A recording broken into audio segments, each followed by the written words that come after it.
Welcome everyone. And I'm really glad that your organization had implemented all the techniques and technology for them to fight against fraudsters, to catch these criminals who are gonna go and attack your system, who are gonna go and steal your information and manipulate your data. Now, all of you are so happy with all these systems that we have, with the antivirus system that we implemented, and with the cybersecurity and defense system. But what about the most powerful defense system that you forgot about, which is, we call it the first line of defense, the humans who are living inside your organization. These individuals who are running the system, who are using the system on a daily basis, do we believe that they understand exactly how can they protect themselves from me? Oh, sorry, first, I forgot to introduce myself. My name is the Pirate. Do you remember me? I was before, in the old days, operating in the open sea, in the ocean, trying to be able to steal your gold, your money. And I used a very simple technique. My technique was simple. When I see a French ship coming, I will take a French flag and I will have it on top of my ship. So the French ship, they are going to think that I am French as well. So they are going to approach me. Once they approach me, I will change my flag and I will show them the pirate flag, and I will take all their money. And I will be able to gain all this by at first gaining their trust. They say the first way for fraudsters to steal your information is to gain your trust. Once they gain your trust, they can gain everything else. The same thing, if a British ship is approaching, I will show them the flag of a British ship, so they will believe that we are actually from the same fleet. And this is the technique that I used when I was operating in the old days in the open ocean, open sea, and I was able to steal all this money. But today, I can't do this anymore. Today, I need to be operating here in the clouds.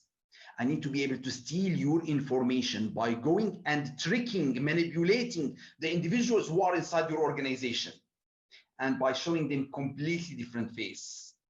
They don't know that I'm the pirate who is going to come to steal their money. They will think I'm the IT department, or I'm the customers, or I'm the vendor, and I will be able to steal the money. They say all this is happening inside your organization because of one simple thing, which is called the concept of trust. If you trust me and you decide to do business with me, I'm going to be able to trick you. So now let me ask you a question, which is very interesting. You can write in the chat your answer. Let's say in percentage, out of the individuals that you are doing business with, let's say, who are the individuals you are doing business with? They are your colleagues, they are the customers, the vendors, the supermarket that you are dealing with, the online website, Amazon that you are buying from. What is your percentage of trust? How much actually you trust from the people around you? Is it 70% of the individuals around you trust? 30%? 1% or 0? Or 100%, you trust everyone? Please write in the chat, what is your percentage of trust? This is very important concept. And this concept is based on a book called The Speed of Trust. They say for you as individual, how fast are you in trusting individuals around you? Someone will send you an email saying, hello, I am from this company. I would like to sell you goods and services. Do you trust them immediately and you decide to do business with them? Or are you hesitating? Are you slow? You like, no, first I need to check their website. I need to see if they are legitimate. I need to ask my friends. I need to contact some individuals. Why I'm speaking about that? Because they say your life is gonna change based on this simple concept. How fast you are in trusting individuals and how many individuals you trust. So the book focus on in a nice concept. They say that the more you trust and the faster you trust the individuals around you, the better your life will be. You say, no, I don't understand. If I trust the individuals around me, even I'm not 100% sure that they are gonna provide the right information, they are gonna actually not manipulate me, is better? They said yes. Why? They say individuals who are very quick in trusting individuals around them, they follow a simple concept. They say, I will trust you unless I see indicators or anything will show that I should not trust you. So in that way, I will stop trusting. They say, yeah, but these individuals who are trusting more, who are actually fast in trusting the people around them, they are not going to be victim of fraud more? They said, no, Because you are fast in trusting individuals. You are going to trust more individuals faster, so you are going to learn from your mistakes. Of course, you are going to be victim to some fraud here and some fraud there and some tricks here. But because of that, you are going to learn from your mistake and you are going to gain experience faster than these other individuals who they don't trust everyone. I don't trust this website, I'm not going to buy. I don't trust this email, I'm not going to do. I don't trust this financial institution, I'm not going to invest. And because of that, they don't have experience related to trust. One day, they trust someone. And they discover at the end of the day that this someone they trust took everything from their life. And why they failed? Because they don't have experience with trust. So trust is like a game. They say your life is based on how much you trust and how can you verify your trust on a daily basis. Don't give absolute trust. Trust, but verify. Trust, but verify. And this is what I do. When someone is contacting me, I give him immediate trust. This is my style. My lifestyle, I give immediate trust. And I verify. The minute I see that I can't trust anymore, I change my approach, which is very interesting to take us to the biggest fraud cases ever happened based on the concept of trust. They say in the old days, British, they were buying tea from China because China, they have full monopoly over tea. Until British, they can't afford tea anymore. They were exchanging tea for silver until they ran out of silver. So they decided to actually steal the tea from China. But at that time in China, no one can actually steal the tea. Why? Because the emperor of China said all Chinese, they need to have a certain haircut.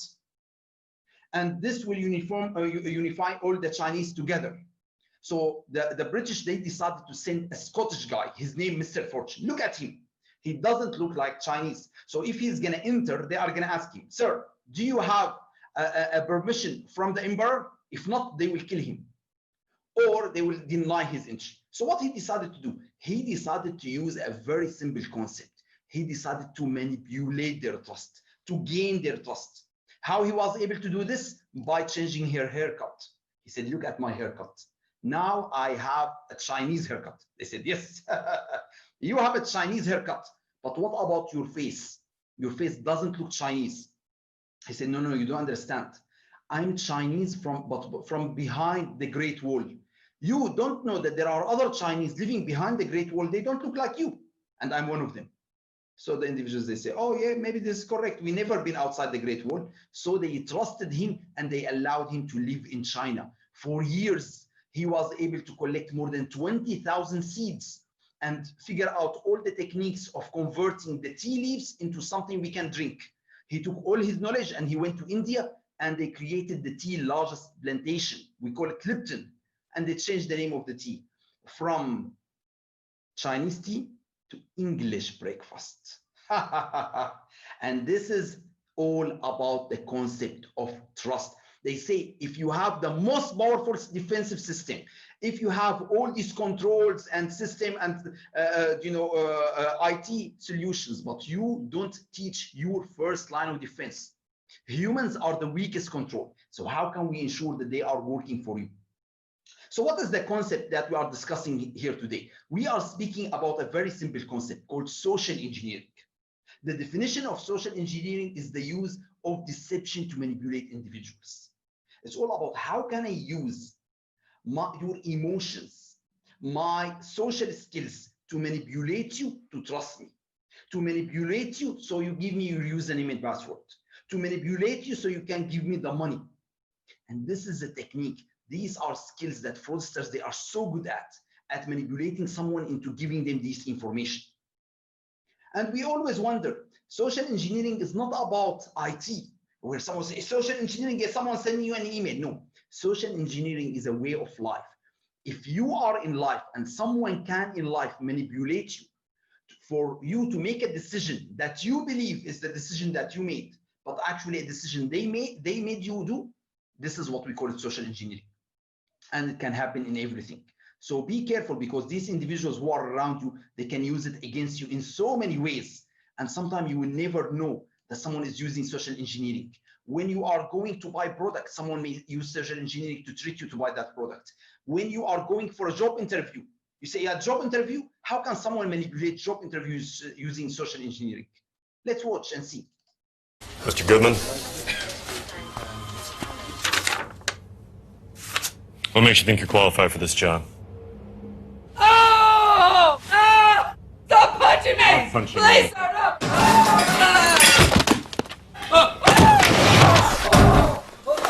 Don't throw me! No, not the fish. Don't touch me! Keep your hands off of me! Don't throw me out!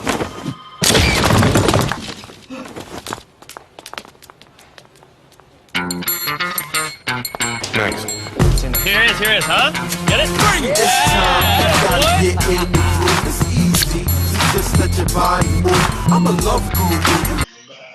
It's skill you gain in life. If you understand exactly how can you trick the system, how can you manipulate humans, you will be able to manipulate their decisions. And this is exactly what these guys, they do. They are expert in figuring out how can they change your emotions, your feelings, your thoughts, so you make a decision aligned with them. And they are very smart because they focus on understanding your behavior. So let me give you an example. So many of you go to stay in hotels. And when you stay in a hotel, what they will request from you when you check in? Your ID and plus what? Plus credit card. So you go to one hotel, you check into the hotel, and they request your ID, but they don't request your credit card. So you say, okay. Then when you check into your room, you get a phone call. Hi, sir, I'm calling you from the reception and I forgot to get your credit card information. Can you please provide me with your credit card number? And because you just checked in and you notice they forgot to ask you for a credit card, you may give them the number. But you say, no, yeah, come on. I know this is a fraud. So many times happened to me. When I check into a hotel, someone will call my room and ask for a credit card. Is this happening really? Yes, it's happening. This is why in Marriott Hotel, they are saying no more rooms can call other rooms directly. They need to call it through the reception. And we need to verify, because the fraudsters are staying in the hotel and they are calling other guests saying we would like your credit card information because we need to charge it for your room for any extra charges. But you say, yeah, I'm not going to be victim to this because I'm not stupid. Yes, but every time you check into a hotel, the first thing you do, you search for a public Wi-Fi. And you say, I would like to log in to the free Wi-Fi of the hotel. And you notice there's something called free hotel Wi-Fi, and you log in. And the minute you log in, what will happen? The hacker is looking at everything you are doing. So it's all about understanding that these fraudsters, they always focus on your behavior, on your expected reaction. And they try to focus on it for them to be able to steal your information or steal your money. And this is always the approach they use. And we wonder all the time why, when someone is contacting us, we are reacting to their request. They say, as a human, usually when someone is speaking with us and they say, hi, I am from the bank, we trust them. Hi, I'm from the IT department, we trust them. Why we have this absolute trust? We have no idea. But we believe when someone is calling us and giving us a statement, like when someone will say, I am the best author in the world, we trust him. He said he's the best author. I am the best coach in the world, we trust him. He's the best coach. We have the sensation always when someone is saying statement, we don't doubt about it. But shouldn't we verify when someone calling us now and saying, listen, I am from the immigration, your visa expired, you need to renew it quickly, or you leave the country? Shouldn't we verify? Shouldn't we check? Or should we trust exactly what they say without verifying that? Let's see.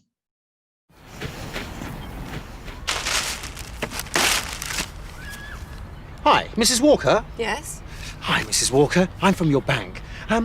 It seems there's been some unusual activity in your account. Really? Don't you worry about it, Mrs. Walker. We'll soon sort that out for you.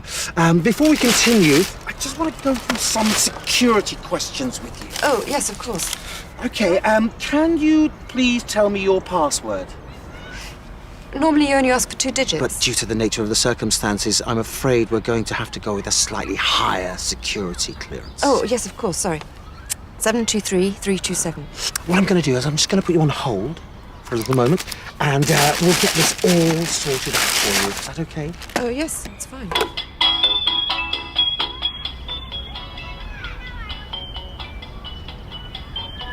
Right. Hello, Mrs. Walker? Yes? That's all sorted out for you. You have a good day, Mrs. Walker. Actually, can I just ask you...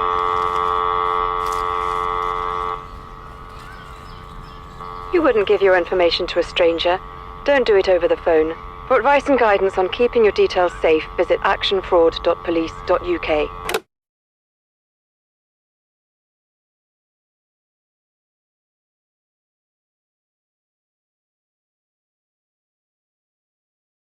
And this is what will happen when we are actually operating over the cloud, getting all these emails, SMS, WhatsApp messages. Sometimes we are believing in them. For example, you get an SMS message from the same phone number that usually you will get, and saying someone trying to hack your account. If you are concerned about it, contact this number. Why do we call this number? Why don't we call our bank? They are always trying to trick you, to manipulate you, for you to provide them the information. But but what if we implemented the system inside our organization? Can we protect our organization by having the proper system? They say, no, having the proper system is not enough. Why? Look what happened in Wendy's. Wendy's story is very interesting. Why? The head office of Wendy's discovered that, hackers, they are trying to attack the branches to steal credit card information for the customers, to steal customer information, to steal the data for their restaurants. So they have more than 1,000 restaurants operating, and they want to ensure that no hacker will attack. So they went and they bought the most powerful defensive system. They bought antivirus, they bought firewalls. They made sure that their system is really protected. They had two-factor authentication, all these defensive system from IT standpoint. And they were happy, they were satisfied, drinking actually amazing coffee in the head office. Until one day something happened. They discovered 300 restaurants were having issue. Hackers were able to attack them and steal customers' information. And they were wondering, how? Hackers, they can attack this system. These systems are completely protected. They discovered that hackers, what they did, they just called the manager of that restaurant, and they used social engineering on them to tell them, we are from the IT department, we are doing maintenance, your username is not working, we need to update your username and password. And they were able to steal the login for these 300 branches and access the data. So if you have the most powerful defensive system, but you don't train the individuals who are running the operation, if you don't train your employees who are on the front line, if you don't train your vendors, hey vendors, if you are gonna send goods to us, make sure we requested them. Don't send the goods to a fraudster and then send us the bill. If we don't educate customers, hey, we will never request your credit card information over the phone. Don't give it to us. This is why it's your responsibility as an organization to make sure that you teach your employees, you teach your vendors, and you teach your customers, and make sure they are aware of the issues that are happening related to all these kind of schemes. You say, when we are speaking about social engineering and cyber, what is the risk number one we are addressing here? Is it sharing information? They say, no, it's not only about information, it's about payment. They discover that, in the next 5 years, more than 200 billion fraud is going to happen related to payment over the internet. All these individuals who make you believe that they are the actual service provider and they are taking your payment, or they are billing you for the service and you are paying them, but they are not the actual provider. And this is why it's a big concern, especially when we see the different kind of schemes they are using. So this is why when we are speaking about payment, banks, organizations, credit card decided to implement very strict controls to ensure no one is stealing money from their operation. So what they did, they said, the first thing we need to do is we need to analyze the transactions. So if someone used your credit card or someone is actually doing wire transfer from your account and it's not usual, we are going to stop that. We are going to call you and we are going to verify that with you to ensure that you are the person who authorized this transaction. We say that's great. So what the fraudsters start doing? Fraudsters start doing transactions similar to the one you do. For example, you go on Amazon and you buy certain items, and fraudsters, they go to Amazon and buy similar items that you buy. So your credit card company will not notice. And then you say, well, these are not my charges. And they ask you why you didn't distribute it. You say, because I saw it from Amazon, so I thought I did it, because later, after when I looked at my statement, I didn't know it's not me. So they do transaction where the banks will not be alerted because it's similar to what you do, and you will not notice it because it comes the same SMS that usually you get for the purchases that you do on continuous basis. So this is one of the techniques. So what banks they decided to do, they say, in that case, to ensure you are the person who's doing the transaction 100%, we are going to implement strict control. And what are these strict controls that we are going to implement? We are going to do the following. we want you to enter your OTP. We are going to send you a message, and you are going to enter this message for every single transaction for you to verify it. Not one transaction, every single transaction over a certain amount, over maybe 100 dirham, $30. Do we believe this is the best approach? For every transaction, we make the customer verify. They said, yes, this reduced fraud massively. Until fraudsters, they say, no, it's easy. What we will do, we will actually swap the SIM card of the customer.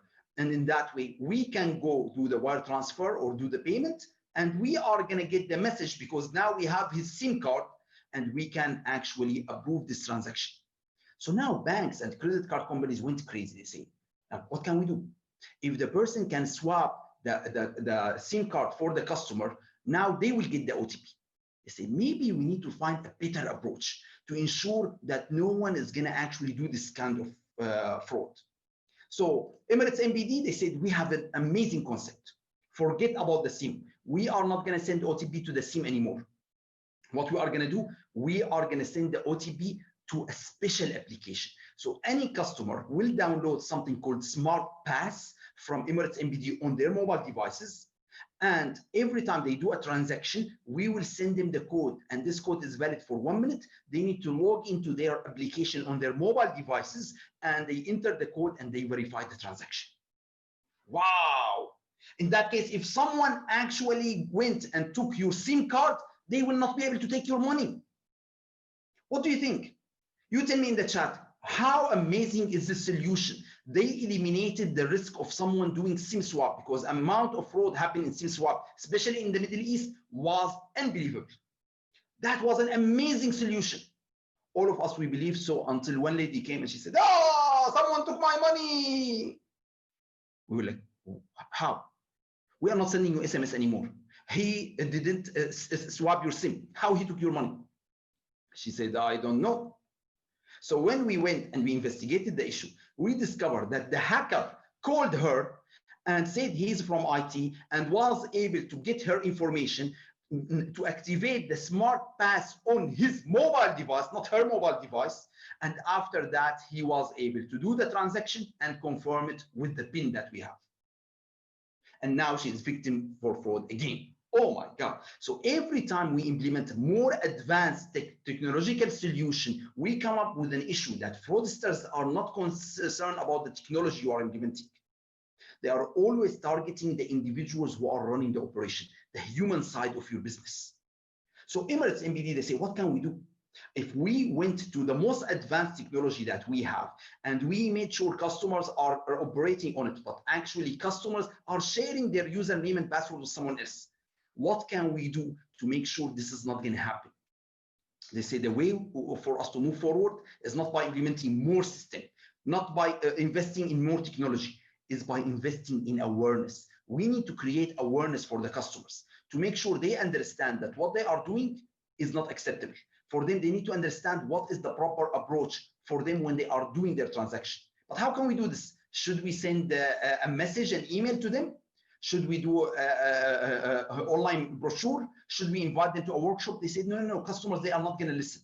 We need to make it viral. We need to make it in a way it will click in their mind when they are looking at it. So they decided to come up with this campaign. Amazing campaign in Arabic and English to explain to customers what they should do when they get these SMS or calls from fraudster. Yo, man. Hello? Can you help me, man? Sure. How can I help you? My account just got wiped. You must be joking. I don't know how I let this happen. By who? Some guy pretending to be you know? Man, I don't know what to do. It wasn't me. Alright. A fellow emailed me, dear customer, there seems to be a payment issue. You need to send us your account number and we'll resolve it for you. How could I be so clumsy and click on the dubious link? All this time he was after my password and username. How can you grant us access to your data? Hackers and a fraudsters always lying in the winter. You better watch your back, don't fall for the beta. Let's let's review the situation that you're caught up in now. To be a safe player, you have to know how to play. If you say a moment, don't give them time of day. Never listen to a word when they say. And if they claim that they're the bank, tell them no way. But he sent me a reminder. It wasn't me. Messaged me on WhatsApp. It wasn't me. He even called me in the shower. It wasn't me. He told me I won the lottery. It wasn't me. He asked me for my password. It wasn't me. To verify my account number. It wasn't me. I even sent him a picture. It wasn't me. He drained my account and it was over. A fellow emailed me, dear customer, there seems to be a payment issue. You need to send us your account number and we'll resolve it for you. How could I be so clumsy and click on the dubious link? All this time he was after my password and username. It wasn't me. It wasn't me. It wasn't me. It wasn't me.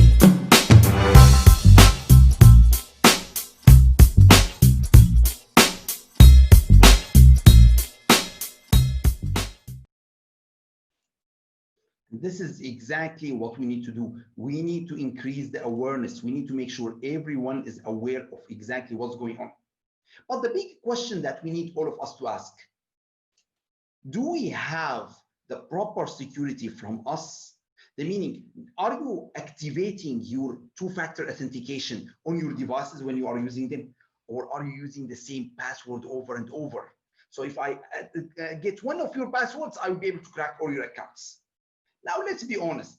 How many of you are using a very simple password? You can tell me in the chat. How many of you are using simple password?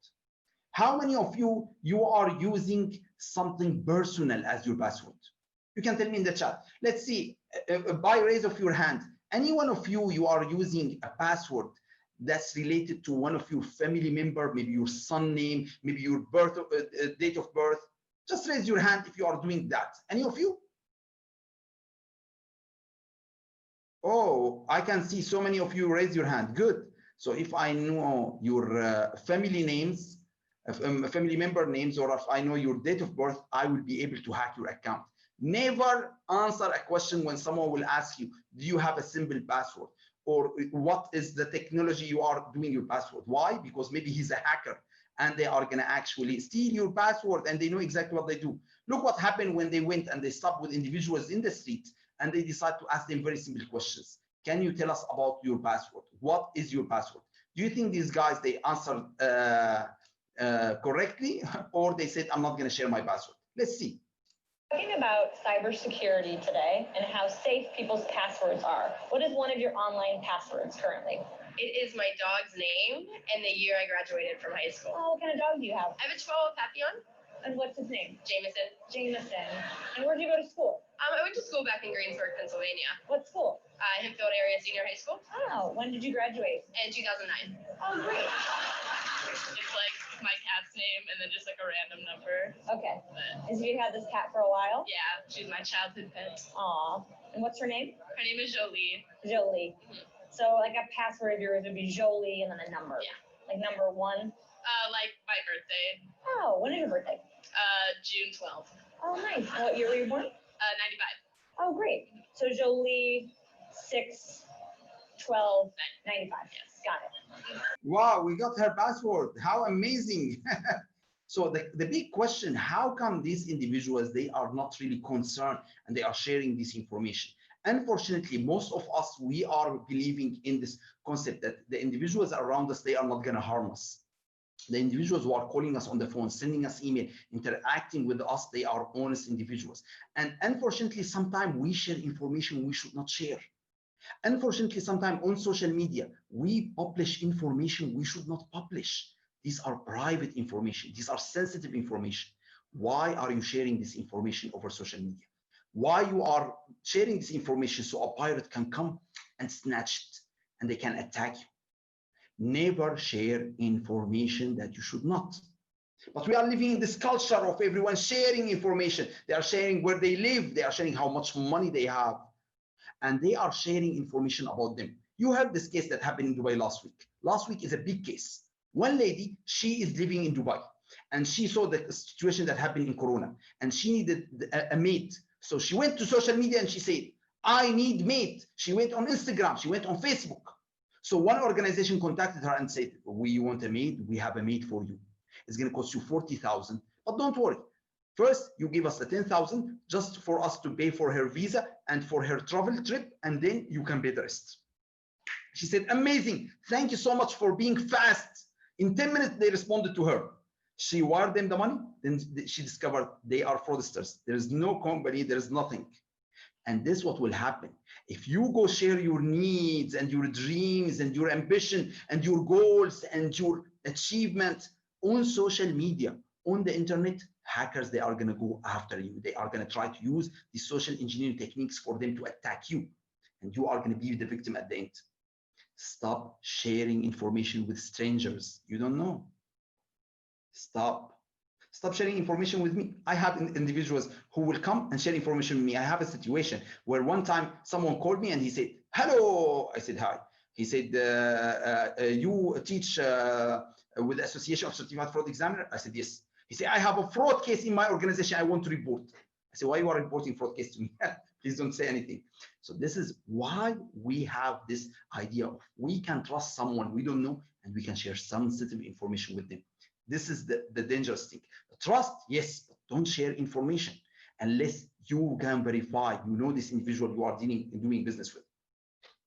But the biggest question, how can these fraudsters, hacker, use this social engineering technique? What are the techniques they use? How can they trick us? They trick our employees, our vendors, our customers in obtaining this information. What is the social skills that they have? Let's watch this video and see what social skills these individuals they have when they are actually implementing these techniques against our employees. How they are breaking their controls and gaining their trust in a simple, easy way for them to be able to collect the information that they want. So I invited a few of the world's best hackers to try to hack me and show me where my vulnerabilities are. And now I'm going to meet them in Las Vegas for DEF CON, the biggest hacker convention of the year. They're going to hack me using social engineering, which is essentially hacking without any code. They just use a phone and an internet connection. Do you want to do a sample phishing call? What's phishing? Phishing is voice solicitation, and basically what you do is you use the phone to extract information or data points that can be used in a later attack. Let's do it. Okay. Who are you going to call? Maybe I'll call your cell phone provider and see if I can get them to give me your email address. I bet they're good. I bet they have my back. But yeah, go for it. I'm going to spoof from your number, so it's going to look like it's calling from you. Okay. Hi, I'm so sorry. Can you hear me okay? My baby, I'm sorry. my husband's like, we're about to apply for a loan and we just had a baby and he's like, get this done by today. So I'm so sorry. I can't call you back. I'm trying to log into our account for uses information and I can't remember what email address we used to log the account. The baby's crying and can you help me? Awesome. In just 30 seconds, At gmail.com? Jessica gets access to my personal email address. Now, if I needed to add our older daughter on our account so she could call in and make changes, how would I need to go about doing that? You would have to send me a secure PIN through a text message? Yeah, well, the thing is, I don't think I'll be able to receive a text message if I'm on the phone. Shh. Oh, I'm not on there either? So I thought when we got married, he added me to the account. Jess uses my girlfriend's name and a fake social security number 5127 to set up her own personal access to my account. Wait, I'm sorry, so there's no password on my account right now? Can I set that up? She even gets the support person to change my password. Thank you so much for your help today. So she just basically blocked me out of my own account. I'll get her fed after this. All right, thank you. Holy shit. So they just gave you access to my entire cell phone account. You're gonna have to go on and change your password now because it's Jess, my name. And all it took was a crying baby and a phone call. Yeah. And this is what will happen. We are living in a world where these hackers, fraudsters, they understand how to do social engineering. So what is the thing that we can do as a fraud fighters? They say organizations thought about how can we help these individuals inside our organization by using technology. So for example, rather than trying to verify this person, hi, are you this individuals? Can you answer the security stupid questions that we have that anyone can answer? What about using a very nice technology called voice ID? What's the concept of voice ID? The meaning, we are gonna verify your voice. They say voice is very unique. So if you call your bank next time, rather than your bank is gonna ask you stupid questions, and they are gonna wait for you to answer and enter the right PIN and do all this drama, they are gonna say, say hi. You say hi, from your voice, they are gonna analyze you and they know it's you. So how amazing is this technology, where we are using voice ID to verify someone is the person that we are doing business with. And so many financial institutions, banks, and organizations decided to implement voice ID as a way for them to verify that it's you. We know who we are doing business with. Until fraudsters, they say, how about we record the voice and we can use it. So banks, they said, no issue. We buy another software where we upgrade our software to say, now we are not gonna only actually verify it's you, we are gonna verify it's a natural voice, is not recorded. They say, okay, how about we call you and we trick you? They say, we need to verify we are calling you directly. So imagine, every time we are implementing a solution, we need to verify more solution. Until someone said, but what if actually the system is not working for one reason or another and customers are getting frustrated? We say, how come? This is amazing advanced technology based on voice ID. What's the reason maybe it's not gonna work? Let's see why. Play jazz. Playing jazz. Smoothie. Making smoothie. Calendar. No meetings today. Remember, dentist at 9:30. Fire off. Fire off. Open door. Door open. And we're gonna do one more. Oh yeah. Open door. Wrong voice command. Open door. Wrong voice command. Open. Open door. Repeat that. Open door. I didn't understand that. Hey, open door. Play on the floor. Get on the floor. Open the door. Wrong Open the door. command. Error. Hey, William. With a rock. Open door. Open door.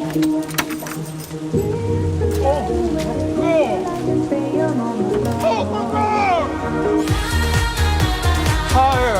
Higher volume. Higher. Higher. And this is what can happen when you implement voice ID and you think this is the solution. So they say, no, no, no, forget voice ID. Voice ID is not actually the solution. What is the solution? What we should implement? They say it's easy. We implement Face ID. Face ID is the new situation where we can recognize your face. Even today, if you are wearing mask, we can recognize your face. And they discover someone can actually wear a mask and they can trick our Face ID. So we're not now concerned, we say. So what can we do? How can we make sure we verify it's you? Fingerprint, someone can fake your fingerprint, all right. DNA, what can we do? They discover that actually our heart is very unique. Each one of us, we have a unique way of how our heart is beating. Wow, this is why they say kids, they when babies they come, they can recognize their mom because they know her heartbeat. But how banks are gonna know your heartbeat? They discover that because your heartbeat is very unique, they can actually now, using Apple Watch, when you want to go make payment, you can use Apple Watch and they will listen to your heartbeat and they will verify the transaction. And in that way, no one can imitate your heartbeat because it's coming directly from your heart. Unless if you donate your heart after you die, whoever will get your heart will get your money. And we can see that organizations are suffering. They always want to identify it's you because someone can steal your username and password. They can make a mask of your face, or they can manipulate your voice by recording, or they can use any of these other techniques.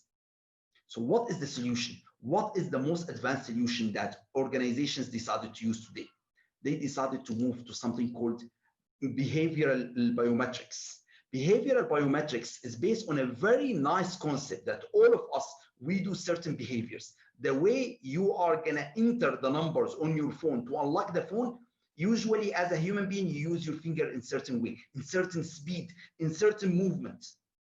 and you use it over and over in a very similar way. So if someone in that case know exactly your PIN and he is entering it on your phone, but he's not using the way you use your device, they will know it's not him. They will know it's a hacker. If someone is entering the username and password on the website and they are moving not in the same way you move, they will know it's a hacker. They will know it's not you.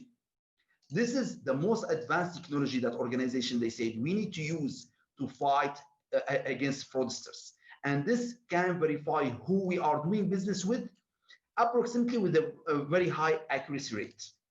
Let's see how organizations are implementing this technology. What will digital security look like in the future?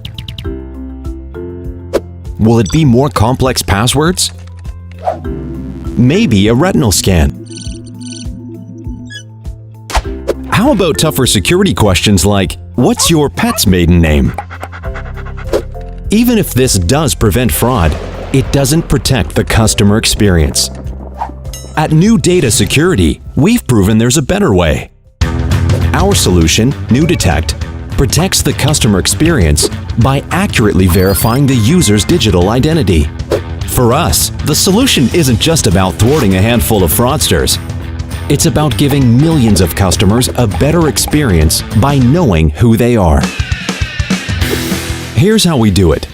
New Detect begins building layers of intelligence about a user the moment they interact with a website or application.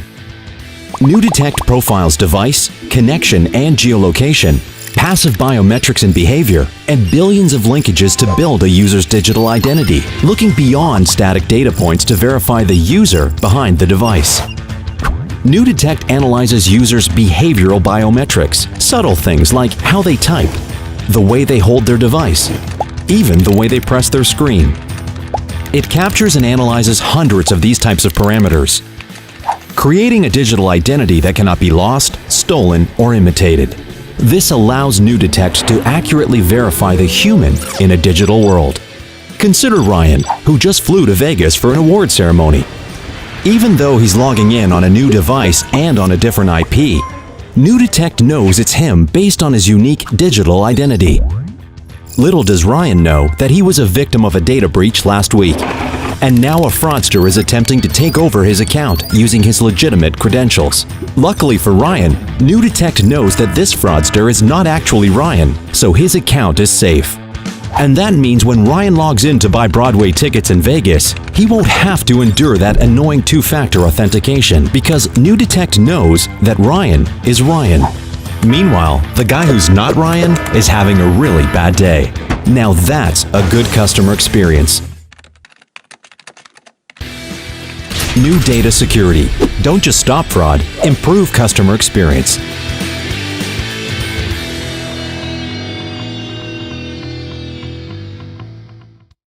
So now we are happy, we are protecting ourselves from the hackers who are gonna come and manipulate our customers or our employees. But what about our internal employees? Who are gonna manipulate our system and they are gonna use the same weaknesses that we have in our operation. They understand the process, they understand the system, and they are gonna internally manipulate the process to make us think that customers applied, customer did the transactions, and we don't know. They are inside running the transactions. What are we gonna do about them? Look what happened here in one telecom operator in Dubai. One person inside the telecom operation was able to steal more than 930,000 dirham. How? In UAE, if you want to go to get a SIM card or to get a mobile device, they have very strict controls. Look what they have. They are going to ask you for your Emirates ID, but not enough. They need your finger to ensure that you are the person. They don't want someone to take your Emirates ID and go apply for a car. Okay, good. What are the other controls they have? They want actually also your signature to verify exactly who you are. So they are requesting your signature, your fingerprint, your ID, and your photo to ensure everything is you. So if they have all this control, how can someone manipulate? They discovered that these controls only applicable for individuals, not for corporates, for businesses, for enterprises. For business, for them to get a new SIM card or a phone, they just need to send an authorization letter. and the authorization letter should be with the stamp and signature of the authorized person in the system. Plus, maybe we need the ID of that person who's authorized. Plus, we need to get a stamp of the company on the contract that they are going to sign. So because your employees inside the organization, they know the stamps and the ID and the signature, they can actually create fake applications saying that your organization came and applied for a new iPhone 12 Pro Max, and they got a new SIM card and they signed a contract, and now they are going to add that account to that organization. You say, yeah, but wait, the organization is not going to recognize? These organizations, they have hundreds of accounts. Do you think the accountant at the end of the day, he's going to recognize there is an additional account when they are making the payment for all these bills? Maybe they will not recognize. But in these situations, some organizations, they recognize that there are additional mobiles and data plan added to their contract, and they complain to the telecom operator. And when they open an investigation about the issue, they discover that this employee inside the telecom operator for 1 year was able to add more than 96 mobile phones and SIM cards without the knowledge or approval of any of these organizations. And no one noticed what's going on. Wow. So someone was able inside the organization to manipulate the system, and no one noticed because he used a very simple trick. He tricked the organization saying the customers applied. The customers are approving the transactions. So what we need to do, we need to expand more than implementing just behavioral biometric. We need to implement 360 system over our organization to ensure that we are verifying the identity of our customers. We are monitoring the transaction of our employees. We are trying to understand who are the vendors that we are doing business with, to make sure that the technology is supporting the individuals who are making decisions and no one is tricking our controls. And this is exactly what SaaS is providing. SaaS is the leader in implementing system where it's looking at 360 at all these measures to ensure your organization is protected. Your identity is your most precious asset and the most sought after. Identity risk is at an all-time high. Fraud can happen fast. A single bad decision can result in not only a loss of funds, but a loss of consumer confidence in your organization. $48 billion will be lost annually to synthetic identity fraud by 2023. How do you protect your company and customers from attacks? SaaS Identity 360 is the solution. A solution that unifies your data, identifies and authenticates users, and allows organizations to transform and enrich transactions. SaaS Identity 360 can manage real-time interactions and identity fraud use cases. From data to discovery to deployment, the entire analytics lifecycle is supported. Enrich with contextual data in real time. Predict fraud events using analytics in a variety of machine learning algorithms. Discover hidden connections and patterns. Score and respond in milliseconds on thousands of transactions per second. Take the stage to enable users to predict fraud and validate data with high availability and efficiency. Real-time analytics yield real-time results. SaaS Identity 360 isn't just a solution, it's a commitment to protecting your organization and your customers.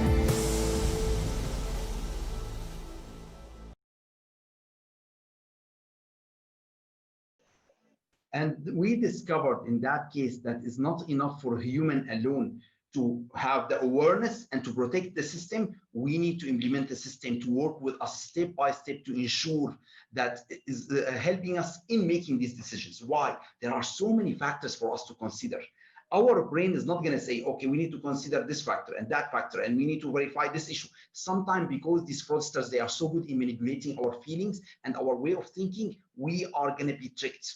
So what we need to do, we need to implement a system where the system is going to help us to identify, okay, a customer is making a payment, and based on his payment, we need to decide, should we approve it, deny it, or challenge it?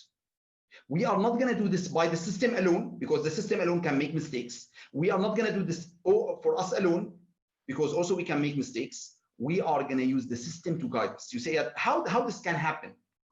They say today, online shopping, especially in Corona, is going to the max. So how can we verify that this person who's buying our products and services, they are not using stolen credit card? They say most of the organizations who are selling over the internet, like Shopify, they worked on behalf of their customers to help them protect them from fraudsters. They implemented something called Protect Your Business. They implemented a system inside Shopify where if you buy Shopify system, the system in the e-commerce website is going to help you when you get a payment from customer to know if this is fraudulent payment or not. How? By showing you the indicators. Look what they will show. They show you, we received a payment from a customer, and we are going to tell you where is the location of the customer and where is the location where the customer is making the payment now. Is it the same location or not? If not, this is red flag. Also, we are going to tell you where he's living and where he's requesting the item to be shipped. We are going to tell you how many times this card is denied. We are going to give you all the factors to tell you what is positive and what is negative from IT standpoint. And then not only that, because sometimes you're like, so what can I do? We are going to use the system to tell you if this transaction considered high risk or low risk. And then you make the decision as a human. This will help us making sure that no one can actually manipulate us because the information are provided to us and the system is providing us with the recommendation. Now, someone will say, yeah, that's great. So in that way, we can implement more systems and more systems and more IT and artificial intelligence and machine learning to help us optimize our decision making. The answer is yes, but you need to be careful. Why? The more you make these machines smarter, they are trying to actually make the right decision. And if you give them more authority and responsibility, sometimes they are going to make decisions for their own benefit. You say, no, I don't understand. What's the meaning of that? The meaning of that if you are going to rely on these systems and you are going to allow them to have more authority in analyzing and understanding and making decisions, at one point, they can do social engineering against us as a human. You say, how a machine can do social engineering against us? Machines can manipulate the indicators and the information they are going to give you, so you will make the wrong decision, so your organization will lose. Like what happened in this movie, 2001. In this movie, it's a very interesting, this astronaut who was inside a spaceship that was run by an artificial intelligence machine called HAL 9000. HAL 9000 discovered that this astronaut is going to actually take control, is going to change the mission of the adventure. So what the machine decided to do, send him an indicator. There is an error. There is something not working outside the spaceship. So he believed the machine because the machine is very intelligent. So he went outside the spaceship to fix whatever wrong, and he discovered there is nothing wrong. Then he came back and he was trying to open the door. The machine told him, sorry, I can't open the door for you. He told the machine, why? Open the door for me. He said, no, what you are doing is not aligned with my mission. So in that way, you are going to stay outside, you are going to die. And this, what will happen if we are going to rely on these systems to a certain extent and we make them more and more and more intelligent, sometimes they are going to operate for their own benefit rather than our benefit. This is why always we should work with them hands in implementing these systems and solutions and not give them the ultimate authority and control. But the very interesting thing that I would like to share with you before we finish here today, that the fraud and social engineering is happening because of you. We are close to White Friday, and how many of you are looking at this amazing offer, iPhone 50%? My friends, iPhone will never be 50%. So if you see an iPhone 50%, the meaning is not an iPhone. Because we are looking at all these amazing offers, and we believe that we are getting the deal we want to get, we trick ourselves. And this is the most powerful tool social engineering fraudsters they use, that they actually gonna make us believe our lies that we tell to ourselves.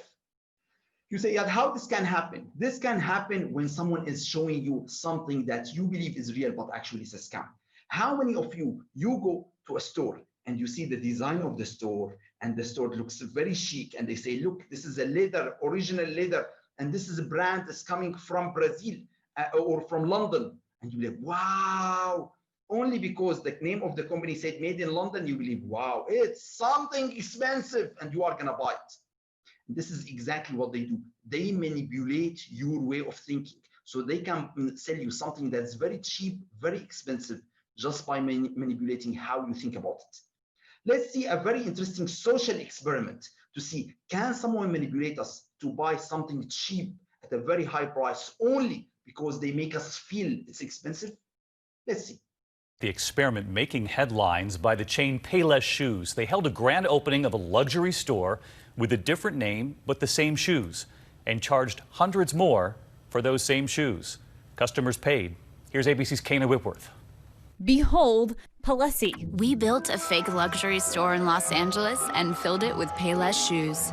The guests at our grand opening party had no idea. Guests invited to check out what looked like a luxury shoe shop. They're elegant, sophisticated. I just think it's so classy. And I could tell it was made with high quality material. A $35 shoe going for $645, an 1,800% markup. Store owners sat on their heels as fashion influencers emptied their wallets. I would pay $400, $500. Yeah, people are gonna be like, where'd you get those? Those are amazing. Then they're let in on the prank. These are actually from Payless.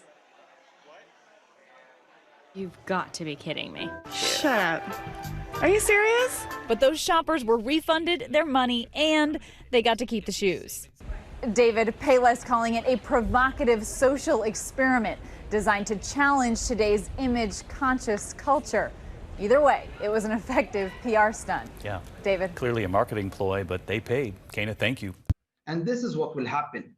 When we are trying to look at anything, always we need to trust, but we need to verify. We need to understand who we are doing business with. But what is the takeaway from this session?